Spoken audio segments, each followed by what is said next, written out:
কয়জন আছে বা অন্য কোনো ওয়েব ফ্রেমওয়ার্ক দিয়ে প্রজেক্ট করতে এমন আছে কয়জন?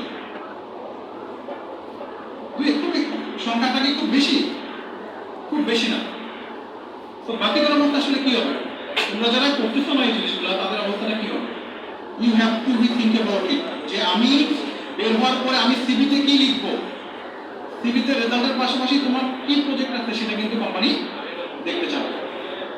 2 নম্বরে দেখো আউটডেটেড কারিকুলাম। আমার আউটডেটেড কারিকুলামটা কি? আমাদের যে কারিকুলামটা এখন আছে সেই কারিকুলামটা কি আমাদের যুগের সাথে সামঞ্জস্যপূর্ণ? প্রত্যেক দিন যে নতুন নতুন টুলস, নতুন নতুন ফ্রেমওয়ার্ক আসে, এগুলোকে আমাদের কারিকুলামে অন্তর্ভুক্ত হয় না। সেই 1990 সালের কারিকুলামে পড়েছে, ঠিক না? এখন তো মনে হয় পাইথনের দিন আসছে, আমাদের সময় বেসবল বেসিক করাইতো, যেটা কোনো কাজেই লাগতো। তো এটা একটা বড় টুল। দেখো মডার্ন টুলস, এই যে আমরা আজকে একটা ক্যাম্পেইন করতেছি, আমাদের কি যথেষ্ট রিসোর্স আছে একটা প্রজেক্ট ঠিক করতে? এখন আছে না? তোমার যে কম্পিউটার লেভেল, সেটা কি তুমি যে রিলেভেন্ট কাজ করতে চাও সেটার জন্য সাফিসিয়েন্ট? কখনোই না। তুমি দেখো কম্পিউটার অনই হচ্ছে না, পাসওয়ার্ড ভুলে গেছে, একজনের পাসওয়ার্ড দিয়ে চলে যায়, নানান ঘটনা ঘটে থাকে। তো আমাদের কাছে টুলস থাকে না। 4 নম্বর যেটা হচ্ছে পুয়ার ক্যারিয়ার গাইডলাইন। শিক্ষকরা ক্লাসে ক্যারিয়ার নিয়ে একটু একটা কথা বলে না, বলে না।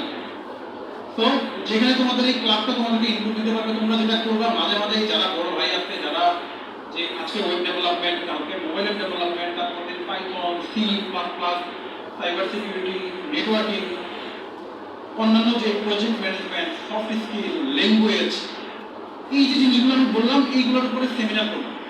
আমাদের মধ্যে অনেক ছেলে আছে যারা জার্মানি চলে গেছে ডিপ্লোমা করে, তাদেরকে বলবা যারা জাপানে আছে খুব ভালো ভালো পজিশন, যে ভাই আমাদেরকে সেমিনার নেন, আমাদেরকে বলেন আমরা কি করলে জাপান যেতে পারবো। সে কিন্তু দেখো আমাকে যখন বলছে যে ভাই আপনার আসতে হবে, আমি কিন্তু একদিনের জন্য চিন্তা করি নাই যে আমার একদিন ছুটি নিতে হবে। এই ছুটিটা আমি আমার ফ্যামিলির সাথে করতে পারতাম না। বাট এটা কিন্তু একটা স্যার বললো নারীর টান, যখন আমাকে বলছে যে ক্যাম্পাসে 15 বছর পরে আমি যাবো, এটা অন্যরকম অনুভূতির বিষয় ছিল।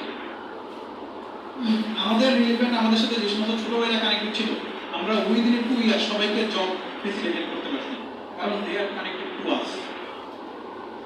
আমরা জানতাম, আমার কোম্পানি বলছে যে আমার একজন লোক লাগবে, আমি বলতে পারি প্রস্তুতিটা দিই, এবং যে কোনো মেকানিজমে হোক তারা আমি এনরোল করাই।